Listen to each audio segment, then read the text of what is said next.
جہاں رشتہ گہرا ہوتا ہے وہاں زبان قبول احتیاط کا تقاضا کرتا ہے۔ سب سے اہم رشتہ ہے، اللہ نے کسی رشتے کو یہ نہیں کہا کہ یہ میری نشانی ہے، صرف ایک رشتے کو اللہ نے کہا یہ میری نشانی ہے، وہ خامد اور بیوی ہے۔ تمہیں اولاد دی، اللہ کہتا ہے میری نشانی،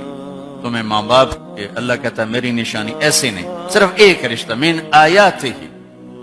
من آیاتہ، میری بہت بڑی نشانی ہے، ان خلق لکم من انفسکم ازواجا لتسکنوا الیہا، میری بہت بڑی نشانی ہے کہ میں نے تمہیں خامد اور بیوی کے رشتے میں جوڑا۔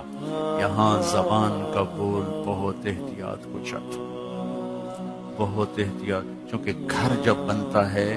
تو معاشرہ بنتا ہے، اور گھروں کو جس چیز نے توڑا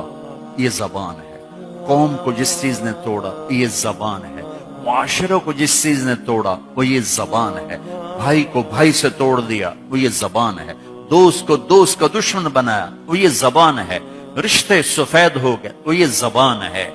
آپس میں قتل و غارت تک پہنچے یہ زبان ہے۔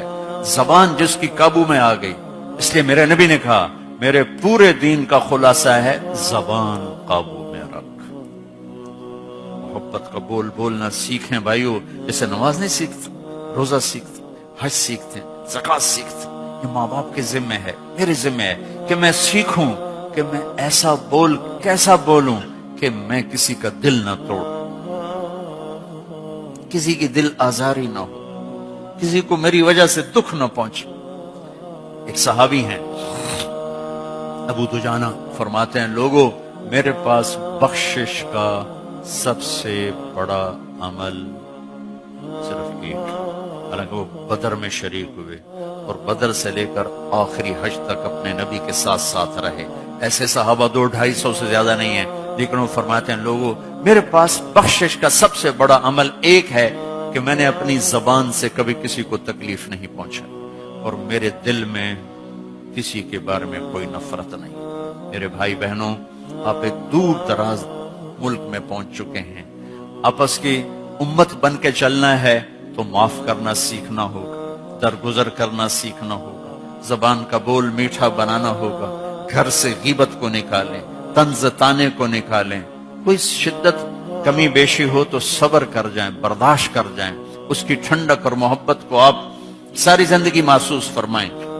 غصے کا نکال دینا تھوڑی دیر کی سیٹسفیکشن ساری زندگی کی ندامت ہے۔ لقمان علیہ السلام کا فرمان ہے چپ رہنے پہ کبھی نہیں پچھتایا، ہمیشہ اپنے بول پہ پچھتایا۔ تو بھائیو، اپنے اندر امت بننے کی اگر رونق دیکھنا چاہتے ہیں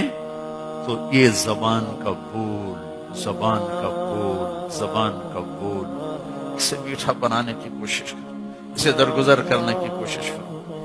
معاف کرنے کی، اب گالی کے جواب میں گالی نہ ہو، یا چپ ہو جاؤ یا دعا دو، برائی کے بدلے میں برائی نہ ہو، اچھائی کرو، اللہ کی چھاؤں آپ کے اوپر ہو جائے۔